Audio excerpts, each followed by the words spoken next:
It's a small world after all. We're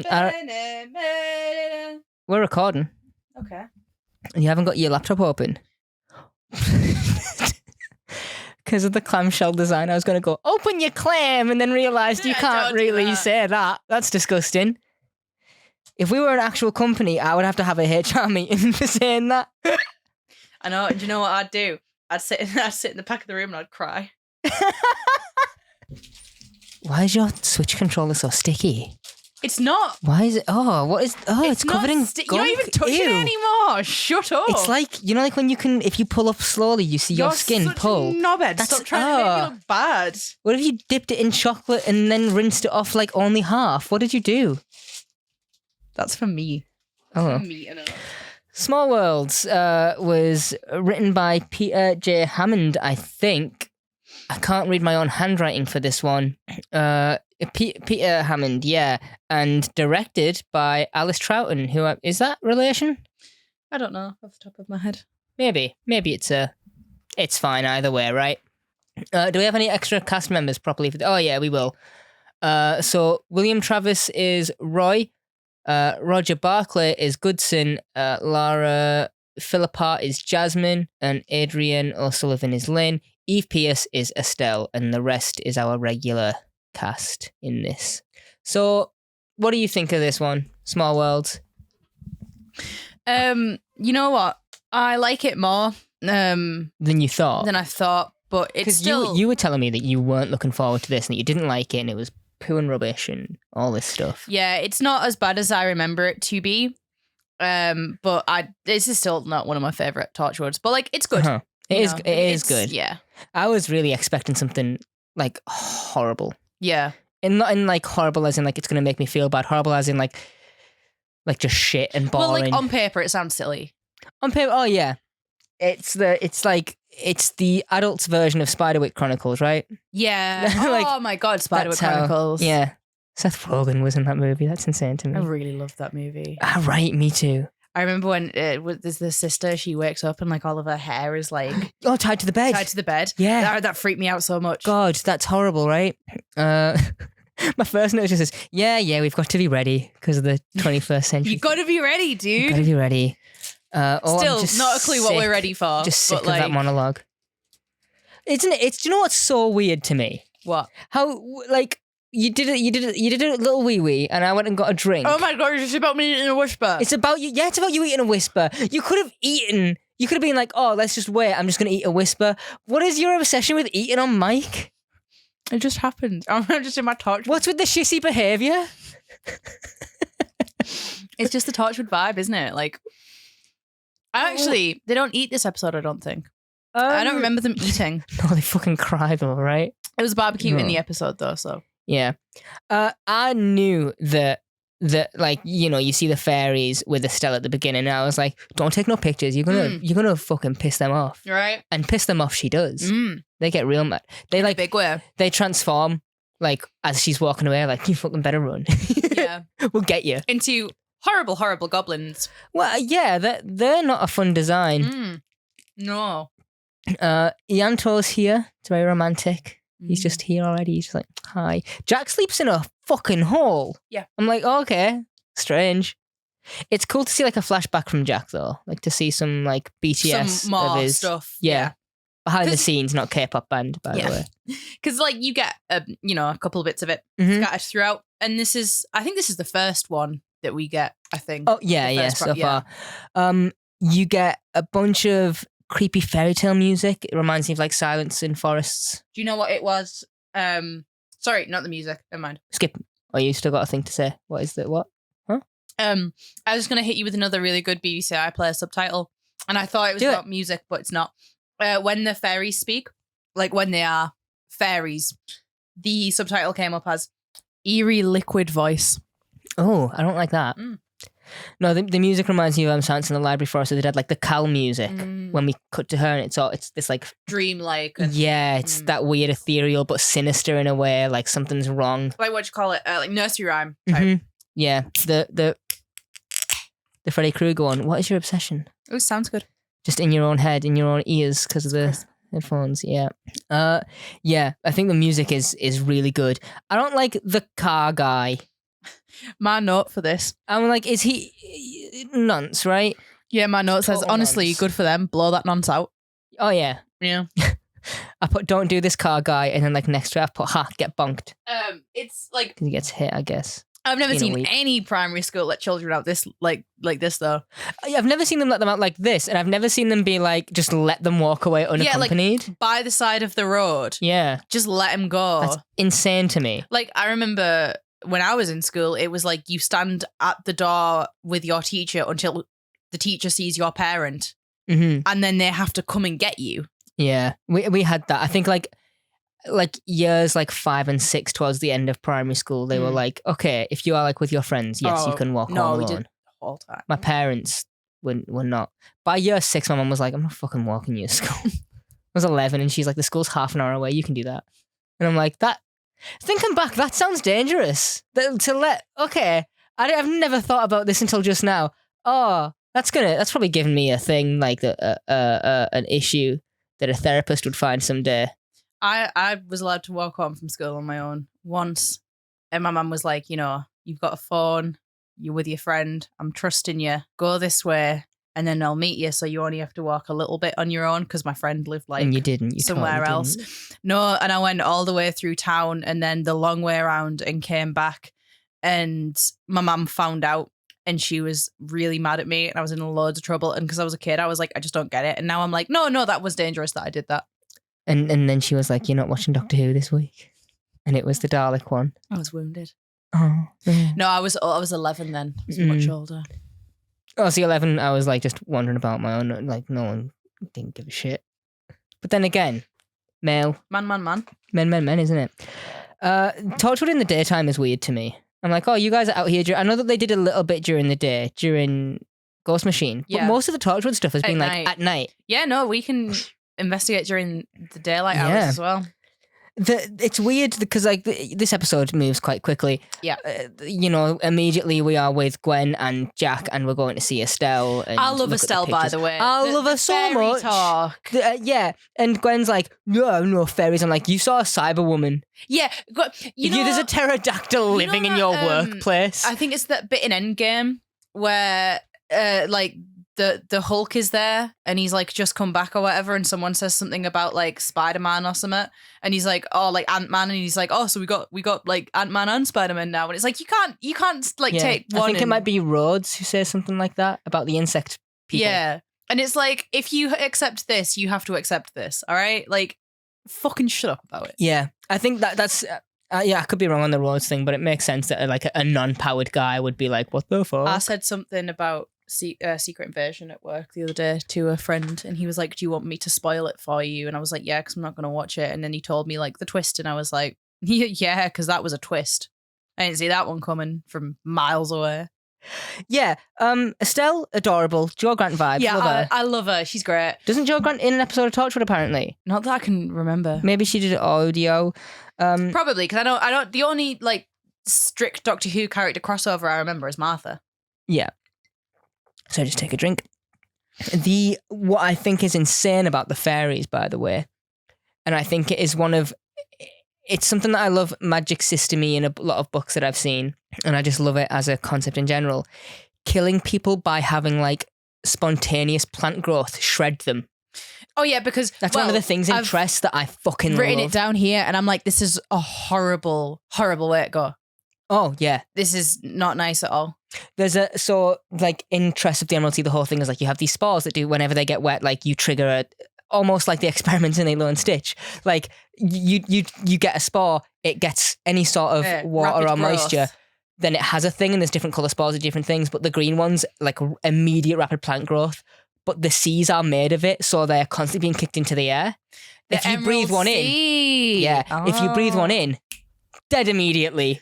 It's so insane. When there is rain patterns, so then the sea just like starts fucking throwing up vines, and they have to try and maneuver the ship. It's very good. I love that book. Not enjoying Yumi as much. Oh, I think that's my fault. Controversial. Yeah, the not my dad card was weird. When I think it's Jazz who's like, "You're not my dad." Oh yeah, to the guy. Yeah, And I'm like, yep. Yeah. Then the fairy, I'm just going to jump around this because it's been a while since, that's fair. since we watched.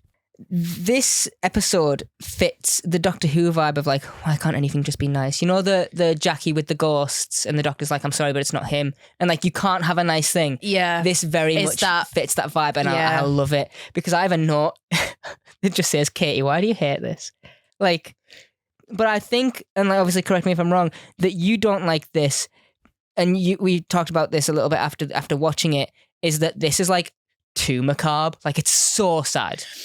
Yeah. To a degree that's like, it's not even fun. I mean, it's just so sad. I think my thing with this episode is like, I think the last time I watched it, because I've done a couple of Torchwood watches all the way through. Yeah. But because of just Torchwood being all over the place, the last few times I've watched it, I've just watched the episodes that I like. So I'd say the last time I watched this episode, I was probably like 15 or 16. Mm-hmm. And an episode about silly fairies, really not what you want when you're 15 or 16. Yeah. But I'm like, watching this the other day, mm-hmm. like I wouldn't say it's my favourite or anything, but I do like it. You know, I've been turned around on it. Oh, it's just so grim. Oh, it's super dark. It's really dark. You've got a paedophile immediately. Yeah. Then you've got a bunch of gruesome deaths from the plants. Yeah. You've got... well, even as well, like, you talk about, like, child murder. Children are in danger. Yeah, I was going to say, child in danger is, like, the next thing. From both the fairies and the criminal. You've got the child then being abused by her stepdad, who is a dick this entire time. Yeah, by the way, what is it? Like, he goes in so hard on her, and I'm like, she's just a little bit weird. She's just a kind of weird kid. And as a weird kid myself, not about it. I was like, he's been weird and like a bit of a dick at the beginning. He's just like saying things, and then we don't see him for like a while, and then when he shows up, he's saying all the worst things, and I'm like, it feels like when he's like, you don't have any friends. It feels really like we haven't seen enough of you to hate you, so you're just going to say everything bad. Does he hit her at one point? Yes. Yeah, I was going to say, you just slap her, right? Mm-hmm. Yeah. And then you've got this woman who is just like, her mum is just oblivious to the whole thing. Yeah. Which I guess, like, you know, he's not doing it in front of her. That's not like a her fault thing. Like, just this entire episode is really sad and dour. Well, even with the Estelle stuff as well, like, that also gets me. Like, her dying makes me cry. Her dying is weird to me. Because, like, it's one of them things where she's just an old lady who just, you know... Don't think about it, because I can already see the look on your face. Like, we'll get to that. She's just going and she's like taking a picture of the fairies, and she's doing her little like slideshow and stuff. Yeah. The whole thing with her and Jack, I think, is like sad anyway. And then her just like trying to let her cat back inside. Yeah. And then she just gets caught by them. And it's like, you know, and then the team are on the way, and she was just trying to let her cat get back in the hat. You all right? Talk about something else. Okay. So they all have like a brew, right? And then Jack's on about how nothing can pick the fairies up, like machinery. And I'm just like, well, just cause. We don't get an explanation for that. It's just cause, by the way. This episode is, I think it's written really, its dark stuff is handled well. I think it's written really well. But then I think there are some parts of this that just, sometimes the episode will give you some information and then go, we just kind of need you to take us on this one. They never really say anything about fucking hate Jackson fairies being aliens or anything. They don't talk about any stuff like that. And I think... I'm like, the Doctor's never run into these because these are little bastards. Well, like, Torchwood these are little bastards. Being very different from Doctor Who. Yeah.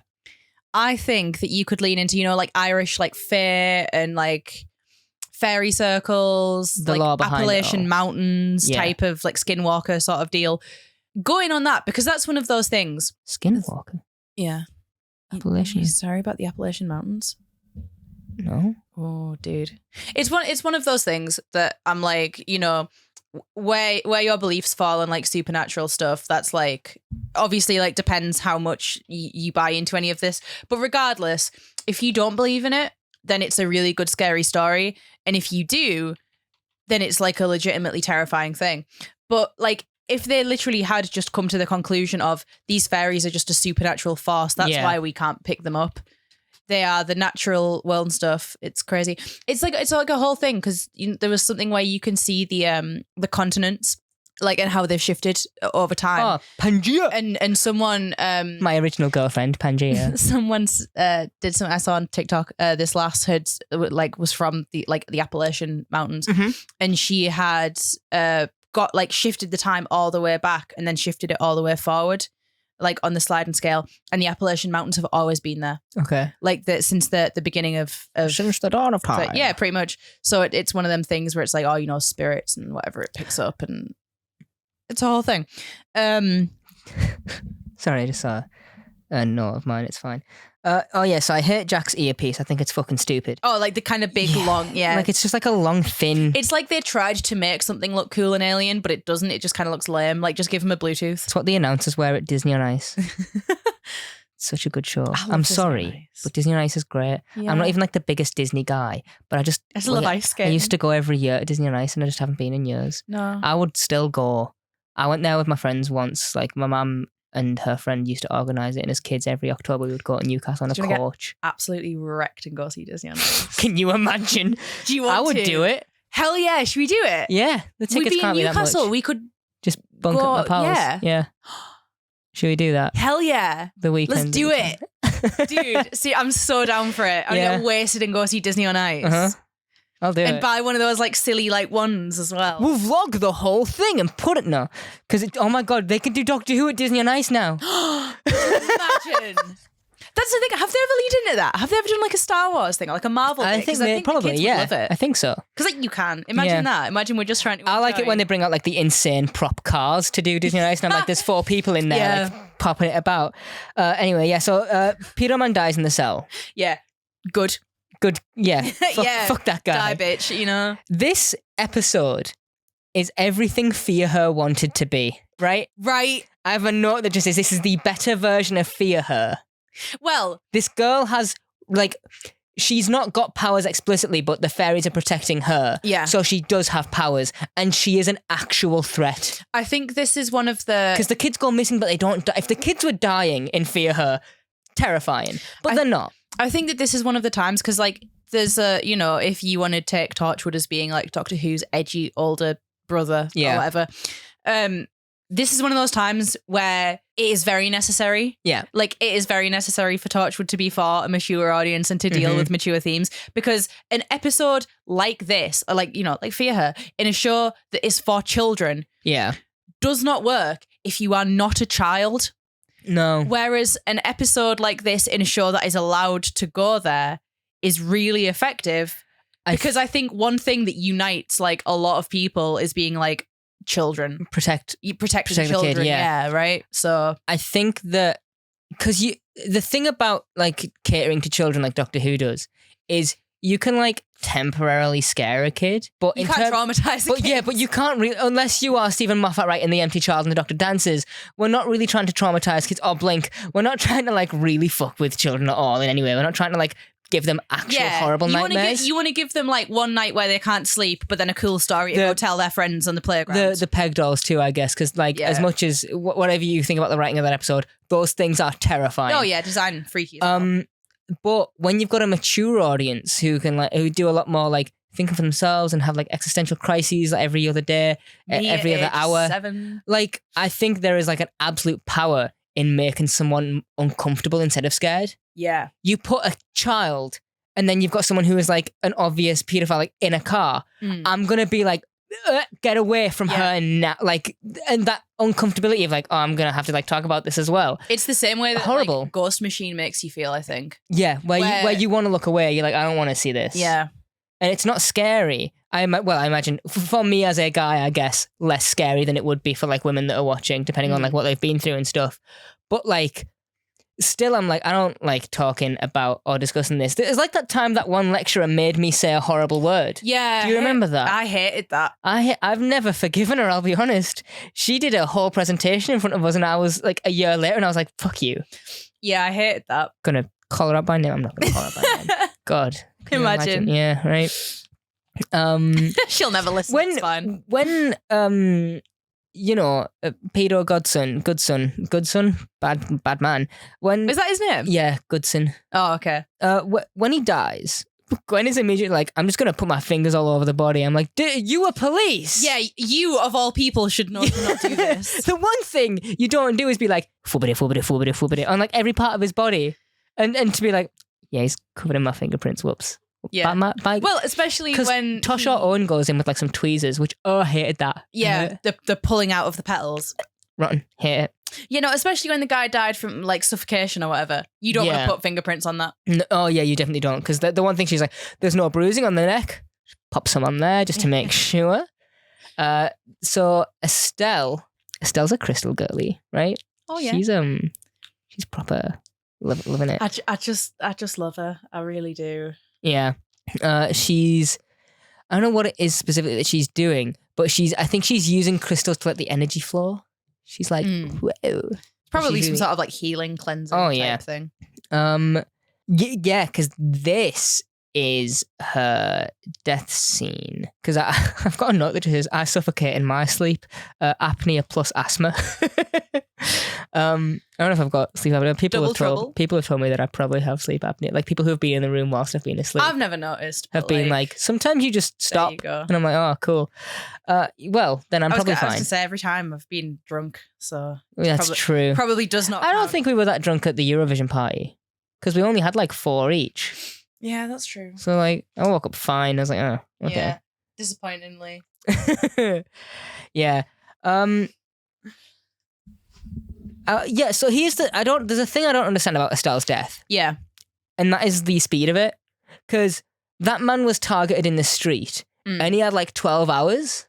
And then like he goes to the prison. He goes to the police and he confesses. Yeah. And I think that's part of the trickery of the fairies. I was like, I understand that they are like playing with their food type deal, right? Yeah, like I don't think that but then again, I think maybe it's like something to do with like intent. Because this guy, you know, like was a paedophile, like, you know, he was a bad man and they wanted him to suffer because he was a direct threat to their chosen one. Yeah, yeah. Whereas Estelle, like for all intents and purposes, she's just like someone's nana. Like she's not. Yeah. She, you know, so I think this is a case of like, this is just how we kill people because like she can't live, she can't be a threat, but at the same time, she's done nothing other than know about us. I think is the case with it. Well, before we get to like the next part, what do you think of the Estelle and Jack's dad? She knows Jack's dad. That makes me really sad as well. That he had to like shy away from it and be like, I have to go. They do, like no spoilers, because it's a few seasons later, but they do like another bit with Jack, you know, and like the consequences of him romancing, never aging and stuff. And that's another one. And I just think it's really sad. I think that's the saddest part of immortality is just having to see everyone around you die, who you love die. And like with Estelle's case as well, like she'll never know. It's weird to me because I know they have like a conversation about it, but I would like to see the in-depth conversation with Jack and the doctor about like, how the fuck do you do it? Because they mention it and he's like, well, but Jack plays it for laughs in Utopia where he's like, oh, what am I going to do? I'm going to get silver hair, but like same youthful face. Like, what is, I would love to see the actual sit down of like, how on earth have you been going this long watching companions and people around you die? I guess it's fine when you've got a time machine, you can see them whenever you want. But at the same time, like, not easy. Torchwood will really give you the reality of that. Yeah, right? There is, off the top of my head... Can't wait to feel shitty because of it. Off the top of my head, there is at least 4 more instances of Jack's, like, immortality really being, like, sort of explored. Yeah. And every single time, it's, like, horrible and sad and tragic and stuff. You want to hear some of my notes? Go on, then. So, Estelle is a crystal girly. And then, like, an arrow pointing that just says, don't dare kill her. Then no, in all caps with multiple exclamation marks. Then another note that says, no, please. Then Nance had like a whole 12 hours. Then another note that says, I'm not cool with this actually. And then my next note says, this music is so good. Barman can't fake cry for shit. Like this scene is so sad. The one thing, his entire thing with Estelle is, text me if anything happens. Like I need to make sure that she of all people is safe. And as a failure of the and just seeing him like kiss her and close her eyes and like make sure she's okay. And she drowned in the rain. She was locked outside, and it was just like heavy rainfall just for her. And I have to sit and watch her die. I was like, this is not fair. It's just not fair. Yeah, that was the one that just got me. But then there's a sepia tone flashback because, you know. Yeah, well, that's another thing, you know, when you say about what the differences in the deaths. Yes. Is that Jack says that like all of those guys had like hit a kid with a car or something. They'd like, oh yeah, they'd killed a kid. They also get the flower petal death. So that must be like a direct consequence of harming children. Maybe because like Estelle's never hurt a kid and she just drowns. Right, just. I'm trying to be light on it because if I think about it, it will break me. Here's a confusing thing. Captain Jack was on Earth in World War II. Yeah. But hadn't always. So how long has he been on Earth? Because I thought that like he went to Earth to con the Doctor and they fell out of like sync. He got there a few weeks before. Yeah. And then the Doctor shows up and he's like, you were the guy I was trying to trying to hustle you. So I'm like, okay, so you've been on Earth like what, 2 or 3 weeks? But this is pre-World War II. Torchwood raises a lot of questions, I think, because like, you know, clearly when Jack's introducing Doctor Who, they're like, this would be a fun character, like the smooth talking, like American dude. Yeah. They did not think about this going into Torchwood, and it shows. So Torchwood kind of does retcon some stuff out of it. Yeah. Because there is an episode, it's towards the end of this first season, and it's so good. It's an amazing episode that's all about the night that Jack became Jack, if you like. Yeah. And that does not line up. There is... where is it? Because other seasons go back and they put him on Earth even before the World War. Dinosaurs. Like, I'm talking like 1700s and Jack's kicking about.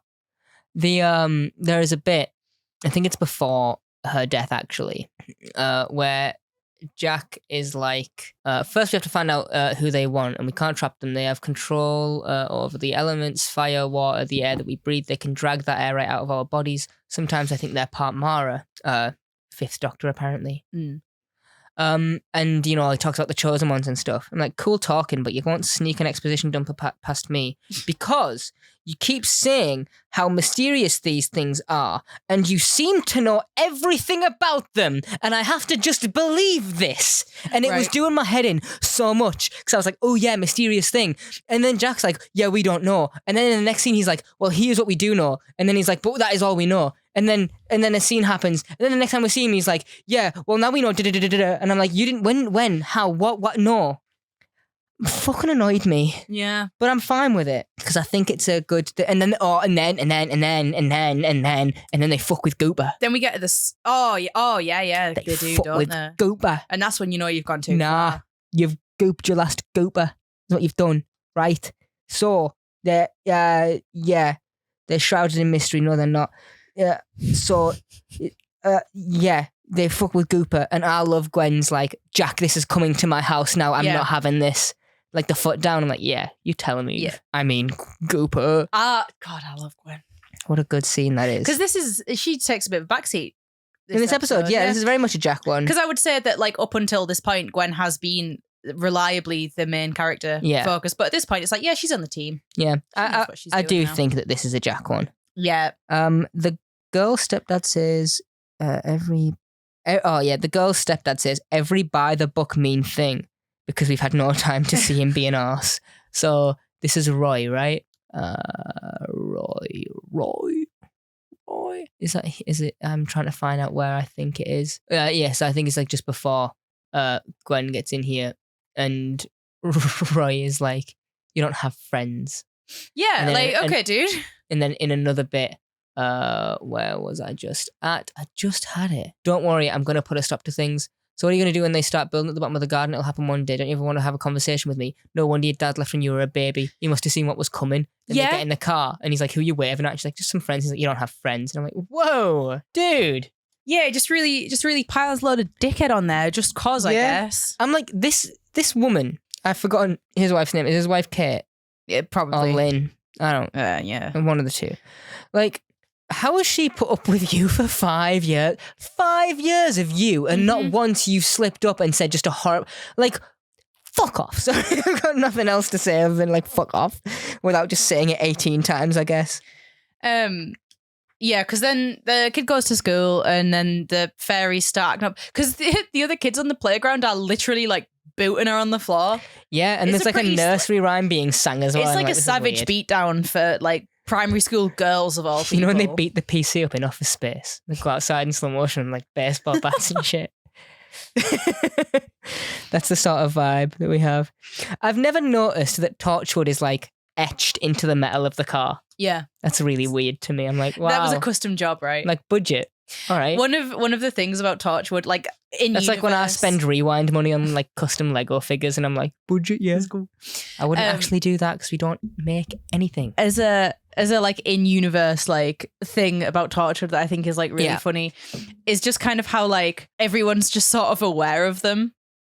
And they're just like, we're Torchwood. Like, we do all this stuff. They've got all the branding. They've got, like, all of it. Well, that's when I think I said it in the first episode, I was like, well, these guys aren't very secretive about what they do. They're just like, hi, Torchwood, nice to meet you. I think it's the season 2, like, the first episode of season 2 called up, and there is a part where they, like, say something to like, a woman, and she's like, oh, Torchwood. Like, it's just, like, a, you know, like, a casual inconvenience, so...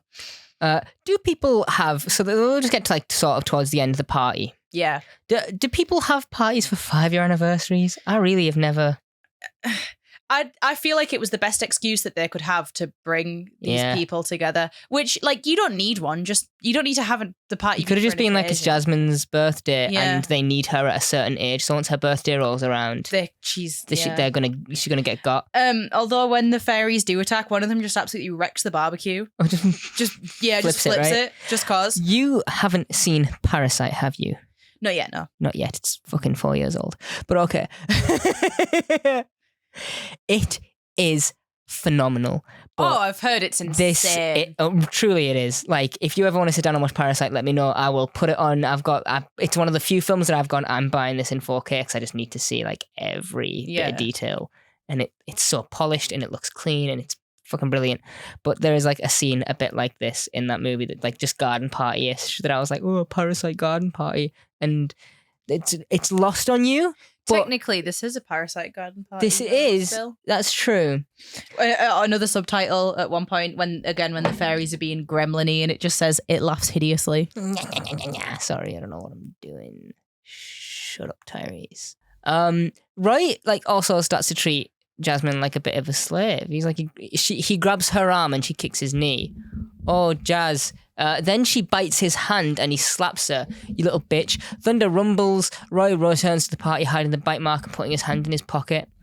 It's Lynn that must be the wife. Yeah. Oh, the girlfriend. Well, no wife. I don't know. Yeah, but he starts like bossing Jasmine about, and I'm like, fucking leave her alone. She is not your property. She's a child. Yeah, and also, it's not actually your kid, right? No. So... Because whatever.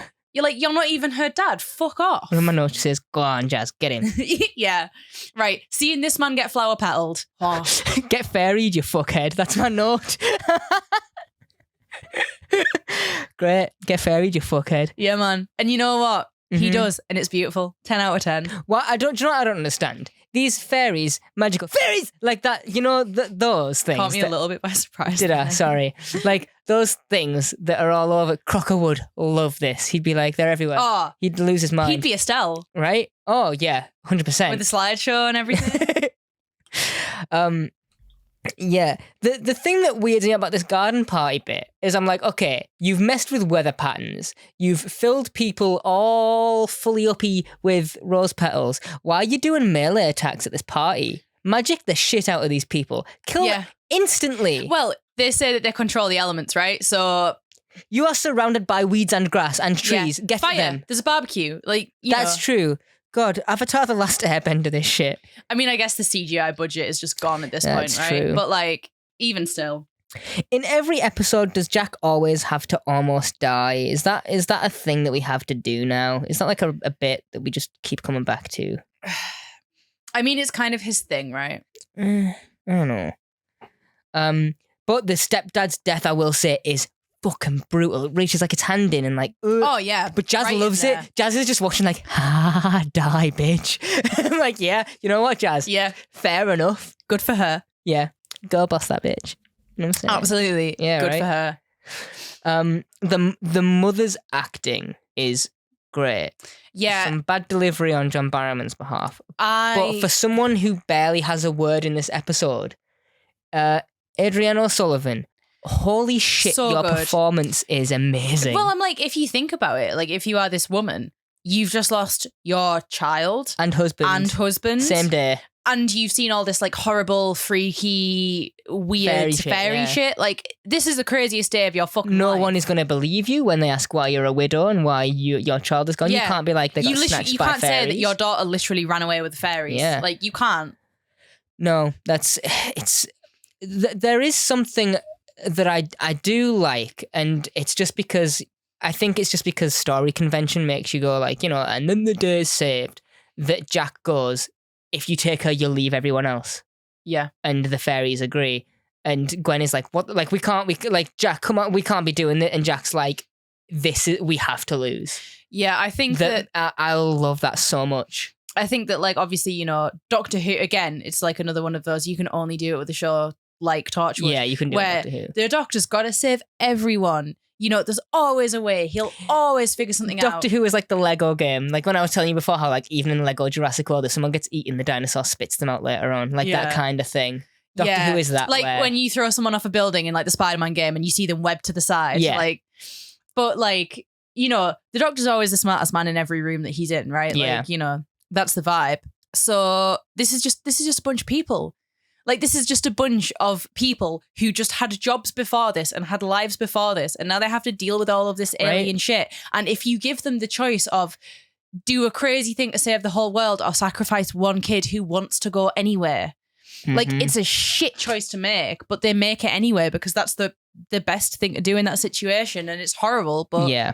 Everything, like, do it. Down to Owen and Tosh, like, completely restraining her mum to be like, you don't go. Let Jack go and do his thing. And she's like, I don't even know who you are. Like, get out of my garden. What the hell is going on? Yeah. And Jack is like, I'm going to go on basically exile your daughter forever through time. Because it's a time travel thing as well, apparently.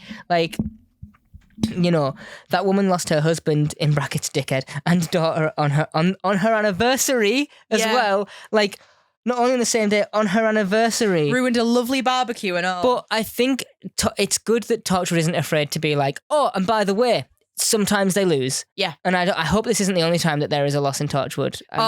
Don't worry. Because I'm like, I don't think you can always feel how good a win can be if you don't show like absolutely devastating loss as well. Yeah. The next episode looks horror-centric. Yeah, the next one is Torchwood does Texas Chainsaw. What? I've never seen Texas Chainsaw. I love that film. I just want to watch a bunch of horror movie. I haven't watched a horror movie in so long that I'm like, I just want to watch I will just go through a list of every horror movie on IMDb and watch them all. I'm telling you, I'm big in my Saw train at the minute. Oh my God. That's basically the episode. This is short. This is very short. Our discussion? Yeah. How long have we been talking 45. 45? No way. Yeah. And we talked a lot about the MCU at the beginning of this. 45. Jesus Christ. Yeah. But yeah, that's basically the whole episode. Yeah. It's very sad. It's very dark. But I'm happy that the show exists and is okay to do these things. And we talk about like a lot of writing that doesn't always age well, and this show will be guilty of that and has been a few times where I'm like, oh, Owen, like in the first episode, when Owen does like his sleazy little spray, I'm like, certain things don't age well. I think a lot of this is still, even like judging by now, I'm like, this is still handled quite respectfully. Oh yeah, I think that the things that like haven't aged well are not like Torchwood specific things. I think they're just things about TV in general that haven't aged well. Things that like attitudes we've grown out of and stuff like this. Like the whole Cyberwoman is wearing this. It's like because it's good for TV, but in actuality she should look like a fucking monster. Yeah, yeah. Mm-hmm. It's the same as the Rose slapping the doctor. Sorry, no, Rose calling the doctor gay because Jackie slapped him, right? Yeah. Like that whole thing where I'm like, yeah, shit like that, attitudes change. But for the most part, the plot, actually is fine. Overall, oh God, I'm just throwing my book around apparently. What would you rate this? Because I gave it... This is the thing with Torchwood. I don't know what to rate things because I keep going, this is better than the last. Everyone I've watched, I'm like, this is really fucking good. I don't know if it's better than Cyberwoman. I don't know what I gave Cyberwoman, so I should probably put it on par with Cyberwoman, which I think was, I've got written down 4.5 for this. Cyberwoman, I didn't write one down. Great. I must have said one on the episode, but I didn't write it down. But I've got 4.5 for this. I think it could be dragged down to a 4 by a lot of the Jack knows this thing just cause. Yeah. And also you took Estelle away from me and I'll never forgive you. I'm giving this one a 4. 4. Yeah. Yeah, I'll meet you there. That's fine. All right. This is Torchwood. We are, how many? Are we 6, 5, 6, 5? 6 next week. 6 next week. Oh God. 5 episodes in. Cool. So we're almost around halfway through season 1. That's fine. Anyways, we are DW Rewind everywhere. Have you seen Small Worlds? I keep forgetting the names of these episodes. After all. Yeah, did you enjoy it? If not, cool. If you did, cooler. We'll be back about it. We'll be back Wednesday for Lazarus Experiment. That's how these are. Oh, yeah. We record them backwards for some reason. Awesome. So see you then. Bye. Bye.